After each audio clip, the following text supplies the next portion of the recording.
The phrase, "the most brutal battle in Native American history," immediately raises a problem, because many of the worst episodes were not battles in any conventional sense at all. They were massacres, carried out against people who were not prepared for war, who believed they were under protection, and who posed little or no threat to the forces that attacked them. Among all of these events, one stands out not only for its violence, but for the way it exposed the darkest mechanics of American expansion. That is the Sand Creek Massacre. In November of 1864, in southeastern Colorado Territory, a large encampment of Cheyenne and Arapaho families settled along Sand Creek under the belief that they were safe. These people were not hiding, not preparing an attack, and not resisting the United States. They had been explicitly instructed to camp there and were flying both an American flag and a white truce flag as symbols of peace. What happened next would permanently stain American history. The Cheyenne and Arapaho present at Sand Creek were led by elders such as Black Kettle, who had consistently sought peaceful relations with the United States and had repeatedly complied with government demands, even as his people were pushed off their lands. Black Kettle believed that obedience and visible cooperation would protect his community. That belief would prove catastrophically wrong. Before dawn, on November 29, 1864, a force of approximately 700 United States troops descended on the camp. These soldiers were under the command of John Chivington, a former Methodist preacher turned military officer whose hatred of Native Americans was well known. Chivington had openly stated that peace treaties were meaningless and that the only solution to the Indian problem was extermination. The soldiers who followed him included many inexperienced volunteers who had enlisted for short terms and were eager to prove themselves. They were told that the camp was hostile and that its inhabitants were enemies. This framing mattered because it transformed civilians into targets before the first shot was fired. As the troops charged into the sleeping camp, chaos erupted. Men, women, children, and elders fled in terror, many attempting to hide in dry creek beds or shallow pits. They were pursued, shot, stabbed, and mutilated. Survivors later testified that U.S. soldiers deliberately targeted women and children, sometimes killing infants at close range. This was not collateral damage. It was intentional violence. Eyewitness accounts describe acts that even hardened soldiers would later struggle to justify. Bodies were dismembered. Scalps were taken. Genitals were cut from corpses and displayed as trophies. Some U.S. soldiers posed for photographs with body parts after the massacre, treating the scene as a victory rather than a crime. By the time the attack ended, between 150 and 200 Cheyenne and Arapaho people were dead, the majority of them women and children. Very few U.S. soldiers were killed, and most of those deaths were likely caused by friendly fire, further underscoring the absence of organized resistance. Calling Sand Creek a battle misrepresents what occurred. There was no exchange of forces. There was no tactical engagement. There was only overwhelming violence inflicted on a population that had been promised protection.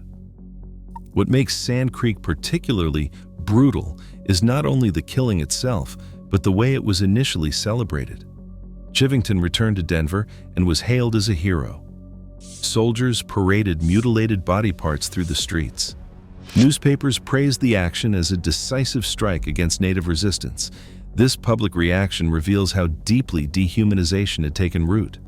The Cheyenne and Arapaho were not viewed as people whose deaths required justification. Their destruction was seen as progress. However, not everyone accepted this narrative.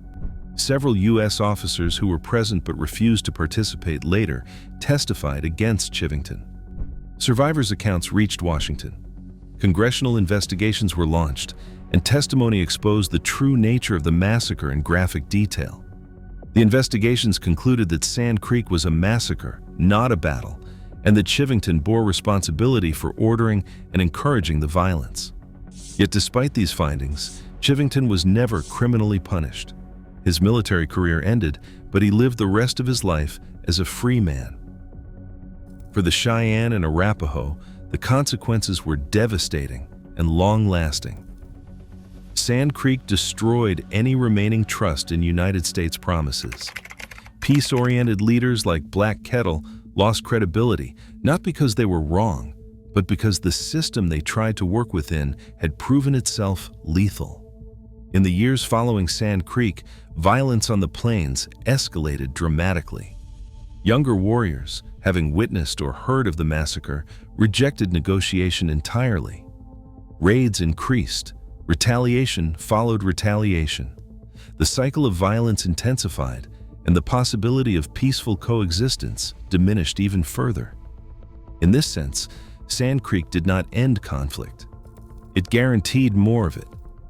The massacre also reveals an uncomfortable truth about American military strategy during westward expansion. When negotiation failed to produce land quickly enough, violence was used not merely as a tool of defense, but as a message. Sand Creek communicated that compliance offered no safety, that treaties meant nothing, and that survival required resistance. From a modern perspective, it is tempting to isolate Sand Creek as an anomaly, the result of one rogue commander. That interpretation is convenient, but incomplete.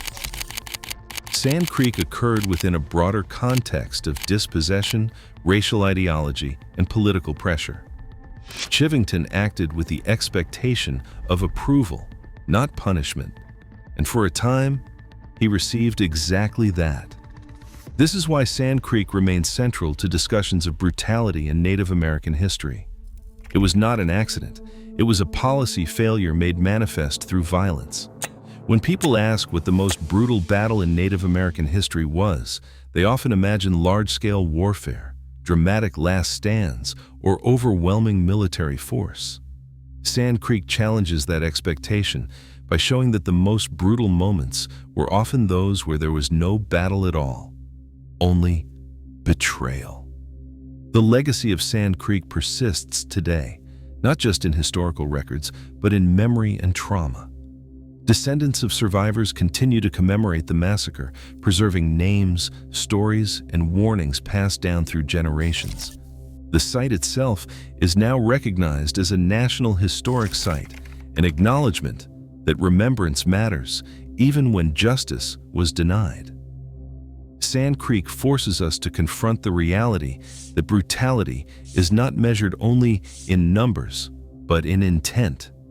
The deliberate targeting of non-combatants, the violation of explicit promises of protection, and the celebration of violence afterward elevate this event beyond tragedy into atrocity.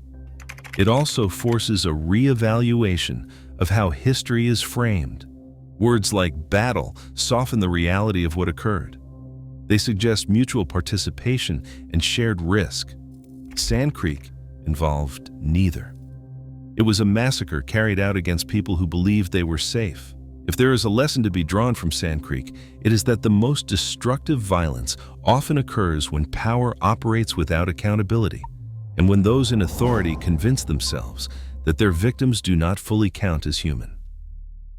That truth extends beyond one place and one moment, but Sand Creek stands as one of its clearest and most devastating examples. In the end, the most brutal battle in Native American history may not be defined by the scale of combat, but by the depth of betrayal and the permanence of its consequences. Sand Creek was not just an episode of violence. It was a turning point that reshaped the plains, hardened resistance, and revealed the true cost of expansion. And that is why it continues to be remembered, not as a battle fought, but as a warning written in blood.